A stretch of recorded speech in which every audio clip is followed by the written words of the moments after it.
வெள்ளத்திலிருந்து தப்பிக்க தென்னை மரத்தின் உச்சியில் கிட்டத்தட்ட 24 மணி நேரம் தொங்கிக் கொண்டிருந்த விவசாயி இலங்கை விமானப்படையால் விமானம் மூலம் பாதுகாப்பாக மீட்கப்பட்ட நிலையில் வியத்தகு மீட்பு குறித்து விவரித்துள்ளார். குறித்த விவசாயி தொடர்பாக கூறுகையில், கலாவாவி பெருக்கெடுத்ததைத் தொடர்ந்து வயல்கள் நீரில் மூழ்கியது. தனது கால்நடைகள் ஆபத்தில் இருப்பதாக கேள்விப்பட்டு வெள்ளிக்கிழமை அதிகாலை வெளியே ஓடி வந்ததாக தெரிவித்துள்ளார். வெள்ளத்தில் இறங்கி பல மாடுகளை அவிழ்த்து பாதுகாப்பான இடத்திற்கு அழைத்து சென்றதாகவும், மீதமுள்ள மாடுகளை மீட்க திரும்பி வந்தபோது அவை நீரில் மிதப்பதை கண்டுள்ளார்.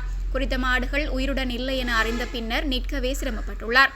என் மகனை வர வேண்டாம் என்று சொன்னேன். நான் தனியாக சென்று விலங்குகளை அழைத்து வருவேன்.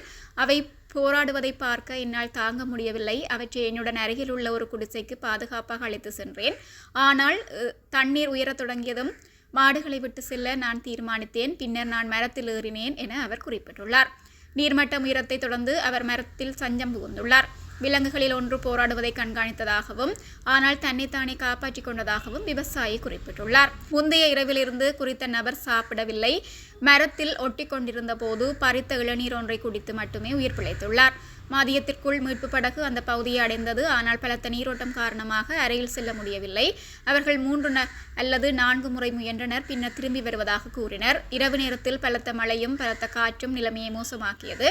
எனக்கு குளிர்ச்சியாகவும் நடுக்கமாகவும் இருந்தது. ஆனால் யாராவது வருவார்கள் என்று நான் நம்பிக்கையுடன் இருந்தேன் எனவும் அவர் மேலும் தெரிவித்துள்ளார். இலங்கை விமானப்படை பெல் 212 ஹெலிகாப்டர் அவரை பாதுகாப்பாக ஏற்றிச் சென்ற போது குறித்த விவசாயி பாதுகாப்பாக மீட்கப்பட்டுள்ளார்.